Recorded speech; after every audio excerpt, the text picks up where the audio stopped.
Butcher of Highhold, Part 3. 4 days. Sword Coast, year from 1488 to 1491, Dale Reckoning. The years carved a new face for Kharma Raal. His path led north to a temple on a rain-scoured hillside outside Neverwinter, where the pines grew twisted by salt wind and the sky hung low and gray as a burial shroud.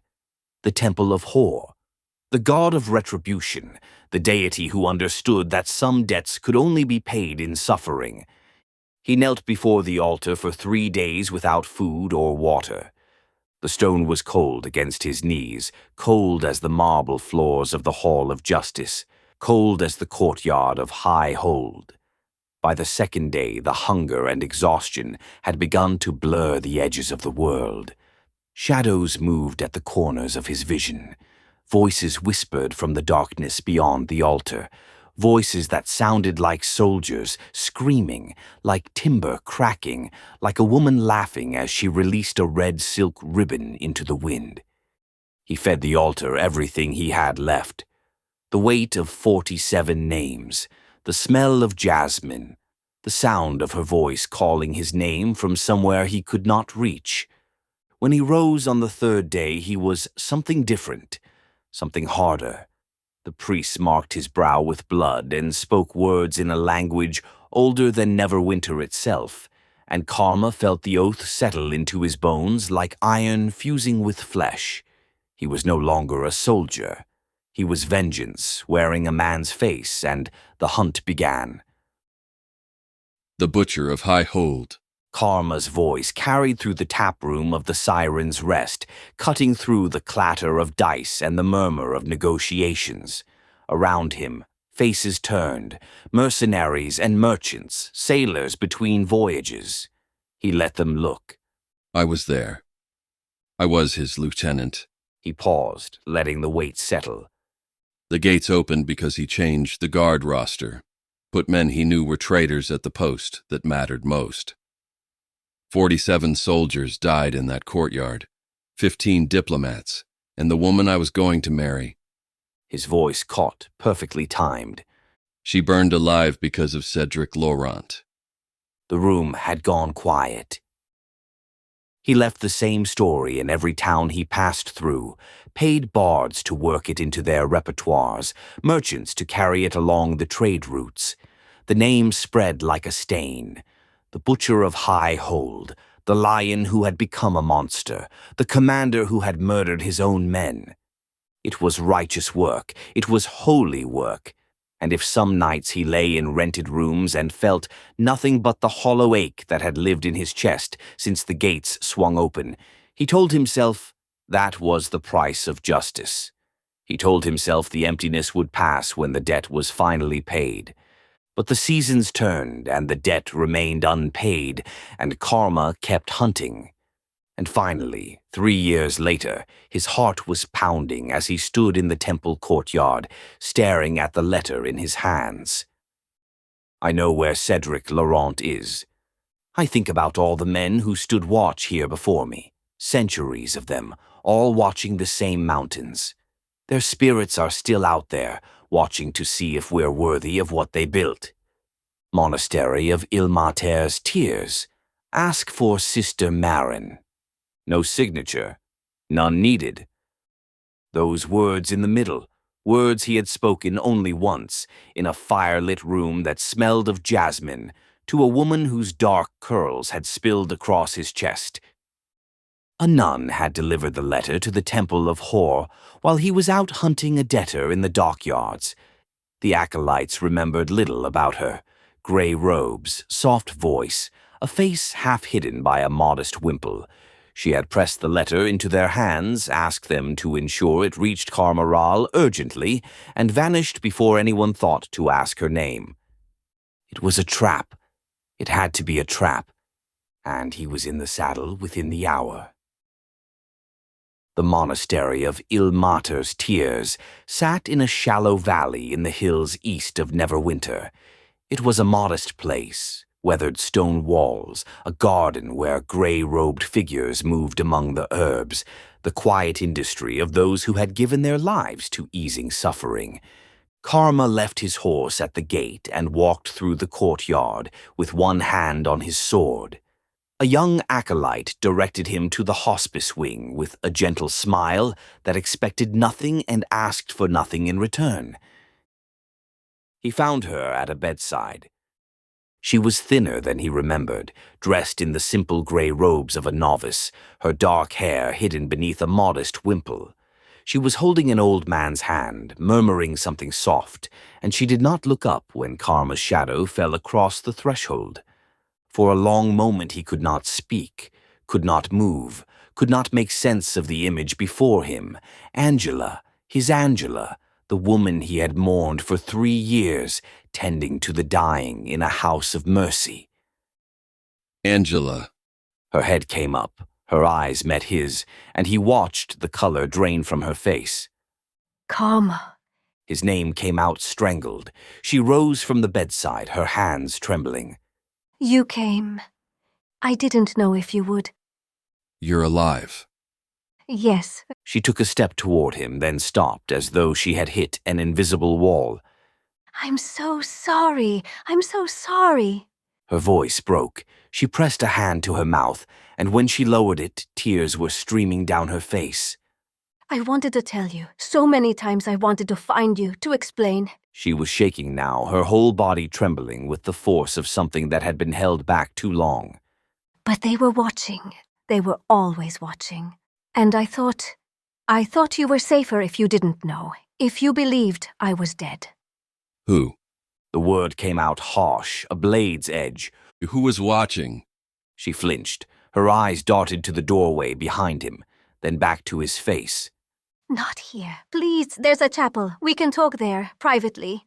She led him through quiet corridors to a small stone chapel, empty save for a single altar and the smell of old incense. Afternoon light fell through a narrow window, catching the dust motes that swirled between them. Angela sat on one of the wooden benches. She did not look at him. I was Gentarim. The words fell into the silence like stones into still water. Gentarim? Kharma heard his own voice as if from a distance. They recruited me when I was young. I had talents they found useful. Her hands were clasped in her lap, white-knuckled. I was good at making people trust me, good at finding what they wanted and becoming it. You mean you were part of what happened at High Hold? The name scraped out of him. The summit, the massacre. You were involved in all of it? I was sent to compromise the security, to get close to someone with access. She closed her eyes. They chose you. They told me what to say, what to do, how to make you... Her voice broke. How to make you love me. No. The word tore out of him before he knew he would speak. You're lying. You find what people need to hear and you become it. 3 years ago, I needed someone to see me. Now you've decided I need, what? A penitent? A victim? Kharma. You faked your death. You let me mourn you for 3 years. And now you expect me to believe. The last glass of wine. Her voice was quiet, steady. Do you remember when you held me afterwards? You said it tasted bitter after the sweetness of my lips. He stopped. Do you remember how you woke the next morning? How your head felt stuffed with wool? How you could barely keep your eyes open? She met his gaze. It wasn't just that my lips tasted so sweet. There was something in the wine. Something to make you sleep deeply. Deeply enough that you wouldn't feel me slip the ring from your finger. He remembered waking that morning. The sheets tangled around him, the smell of jasmine. Her warmth beside him, her breathing soft and even, her face peaceful in the early light. He had watched her sleep and felt something he had never felt before. That was how he had always remembered it. But now another memory surfaced, the strange heaviness of that morning, the fog that had clung to his thoughts. He had blamed the wine, the late hour, the exhaustion. He had never questioned it. Why would he? The roster change. Each word was a knife. The men at the gate. The order came from my handlers. They needed the gate opened from inside. They needed someone with a seal. And the signal. He could barely form the words. The ribbon that you gave me. Yes. Barely a whisper. When I dropped it from the balcony, that was the sign to begin. Kharma's hand found the wall again. He leaned against it, and the cold stone was the only thing that felt real. 47 men, 15 diplomats. His voice sounded strange to his own ears. The fire in the servants' quarters, the women and children. That wasn't supposed to happen. An anguish crossed her face. The fire, it spread so fast, I barely escaped myself. I still have the scars. Her hand moved to her side, a gesture that suggested old wounds beneath the gray robes. I hear them, in my dreams, the screaming. And Laurent. The name came out strangled. At the trial, He knew it. I don't know how. Maybe he saw the roster change and understood that you had been with me that night. She finally looked at him, and her eyes were red-rimmed, devastated. He understood everything, Kharma. The seduction, the theft, the signal, and he chose to take the blame rather than let them hang you for my sins. The chapel walls seemed to contract. The air itself grew thin. He knew. The words came out broken. He stood in that courtroom and watched me wave your ribbon in his face and call him a murderer. And he knew? Angela said nothing. There was nothing to say. Kharma stood motionless, his back against the cold stone, and felt the architecture of 3 years collapse inside him. Every accusation he had hurled, every tavern where he had spread the name Butcher. And Laurent had known, had understood, had swallowed it all to protect the fool who was too blind to see. Where is he? The words tore out of Kharma before he knew he would speak them. His hand was on the door frame. He was shaking. Where is he now? I don't know exactly. After the exile, I lost track some. You found me. You knew where to send that letter. You know something. She was quiet for a moment, weighing something. He became a cleric of Helm, took holy orders and a new name, Father Morthal Pastor. She paused. He joined the Lord's Alliance. I checked the rosters, Kharma. I made sure. If you hurry to the Neverwinter chapter house, the records will lead you to him. She rose from the bench and crossed to where he stood. Slowly, carefully, the way one might approach a wounded animal. I know you can never forgive me, and I don't ask for that. Her voice was barely a whisper. What I did to you, what I helped them do to Laurent, to all those people, there's no forgiveness for that. I know. She stopped an arm's length away, close enough that he could see the tears still wet on her cheeks. What I felt for you. She stopped, started again. I've tried to tell myself it was all performance. It would be easier if it was. A breath that shook. But I don't know anymore. I don't know what was real and what was the mission. I don't know if I'm capable of knowing. Kharma stared at her, at the tears, at the trembling hands, at the gray robes of a penitent, so different from the silk and jasmine he remembered. I beg you, Kharma, find him, tell him. She reached out, her fingers stopping just short of touching his arm. Tell him I'm sorry, for whatever that's worth. Kharma looked at her hand, at her face, at the woman who had destroyed everything he believed in and was now asking him to deliver her apologies to the man she had destroyed even more completely. He turned and walked toward the chapel door. Kharma. He stopped, did not turn. I know you don't believe me. I wouldn't believe me either. Her voice was small, fragile, nothing like the confident woman who had caught his heart in a courtyard 3 years ago. But I will spend the rest of my life trying to become worthy of the mercy Ilmater teaches, and maybe someday. She didn't finish. She didn't need to. Kharma stood in the doorway for a long moment, his back to her, his hand on the stone frame. Laurent lost everything because of what you did. His name, his honor, his life's work. His voice was quiet, terrible. And you're asking me to tell him you're sorry? He walked out without waiting for an answer. Behind him, the sound of weeping followed, soft, steady, and patient. The doors of the Lord's Alliance chapter house slammed open hard enough to crack against the walls. Morthal Pashtor, Kharma's voice cut through the murmur of clerks and petitioners. I need to find a cleric of Helm named Morthal Pashtor. He's one of yours. Heads turned. Conversations died. A young clerk behind the counter opened his mouth to speak, but an older man in the blue and gold of the Alliance was already rising from a desk near the back. A weathered officer with gray at his temples and the careful eyes of someone who had seen enough desperate men to recognize another. Easy, friend. The officer approached with his hands visible, the way one might approach someone holding a blade they hadn't yet decided to use. I'm Captain Harad. Let's talk somewhere quiet.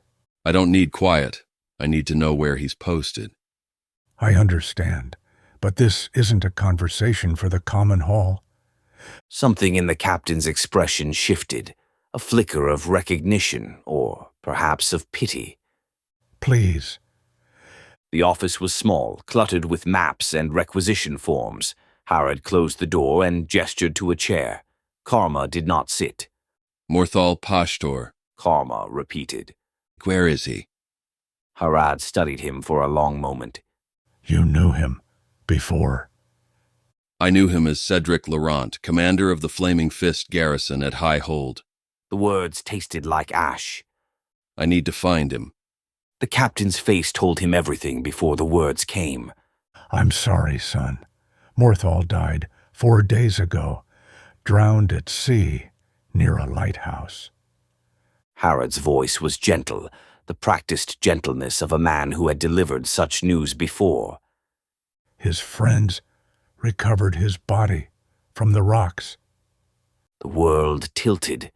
Kharma gripped the edge of Harad's desk, his knuckles white against the wood. 4 days.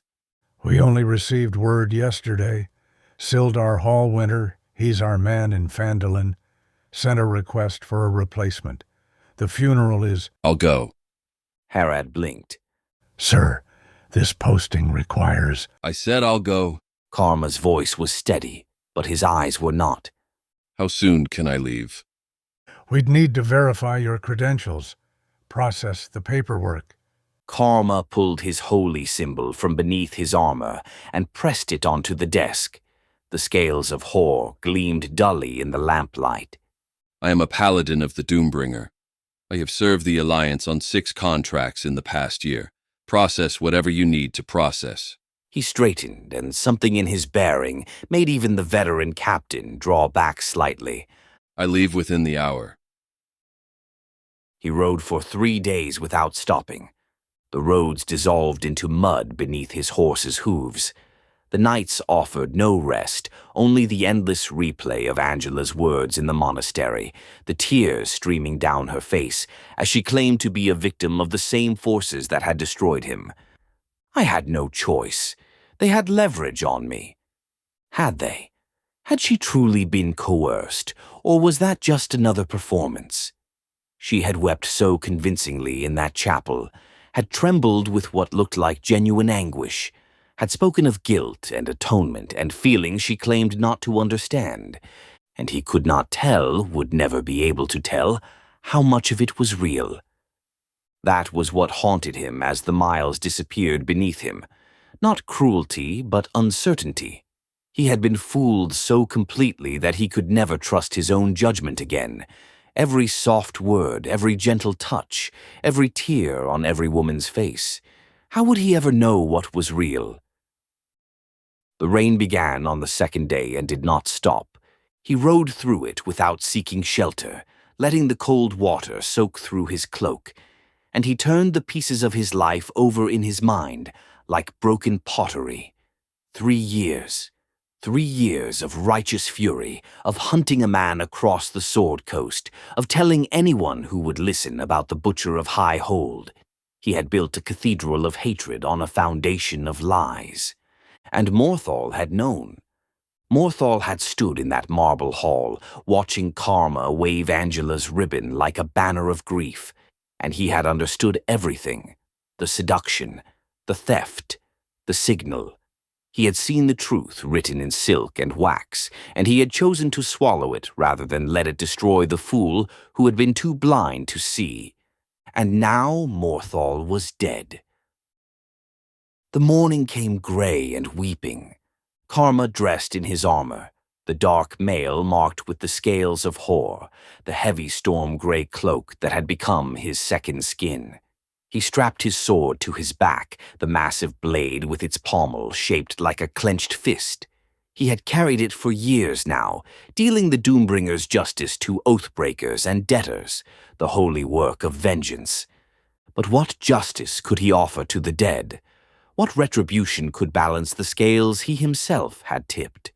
He walked through Phandolin's muddy streets toward the Shrine of Luck, where the townspeople were gathering beneath dripping oaks. He could see them from a distance, a small crowd huddled against the rain, their grief made visible in bowed heads and hunched shoulders. Sildar stood at the head of a wooden bier. Upon it lay Morthal Pashtor, his armored form still and resolute even in death. A Lord's Alliance banner draped over him, blue and gold darkened by the rain. His warhammer lay beside him, the weapon of a cleric of Helm, now forever silent. Kharma stopped at the edge of the trees. He was not ready for this. He would never be ready for this. He watched Sister Garael begin the prayers, her gentle voice carrying through the hush.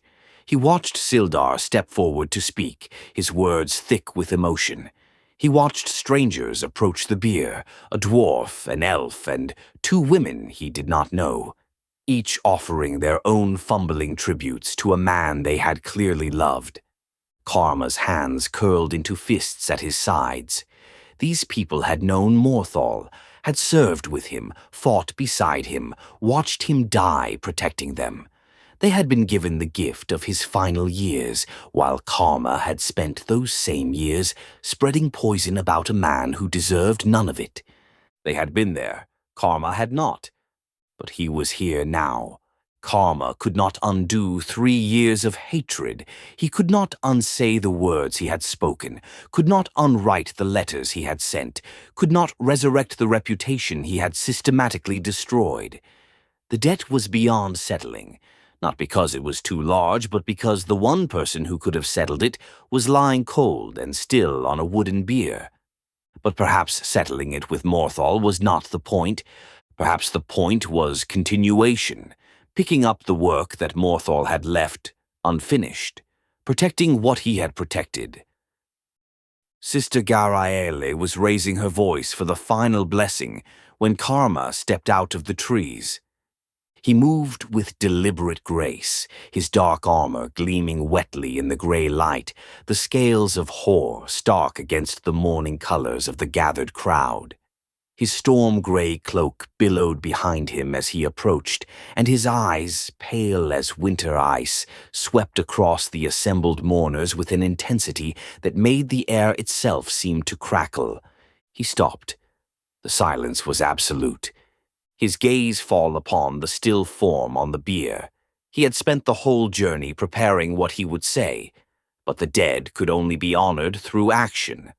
Kharma straightened to his full height, and when he spoke, his voice resonated through the rain-soaked clearing like the tolling of a bell. I am Kharma Raal.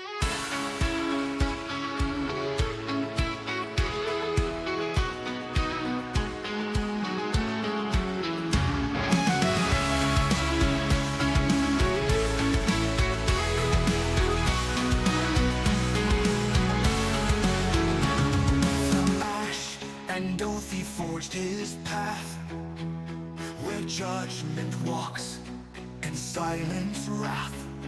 No sword is drawn for glory's sake, but for the scales that vengeance awake.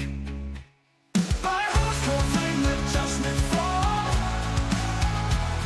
The oath of blade, he heeds the call. No crime forgotten, no sin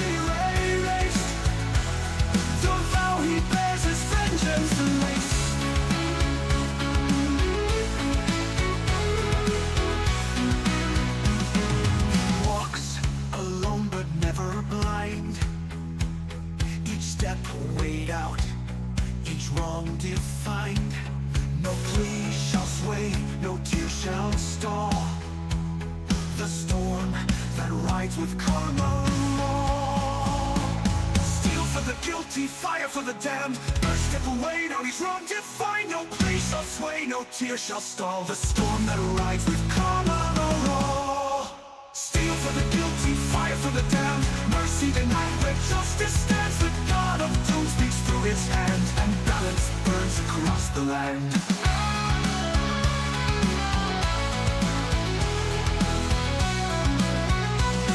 By horse cold flame let judgment fall.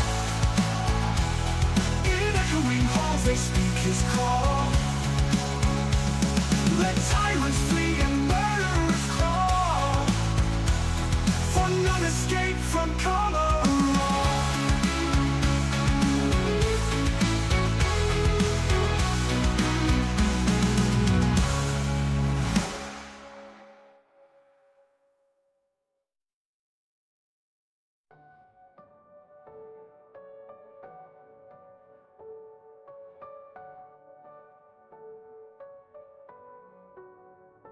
He walks alone, but never blind. Each step weighed out, each wrong defined. No plea shall sway, no tear shall stall the storm that rides with Kharma Raal. Steel for the guilty, fire for the damned. Mercy denied where justice stands. The God of doom speaks through his hand, and balance burns across the land. Across the land, the land.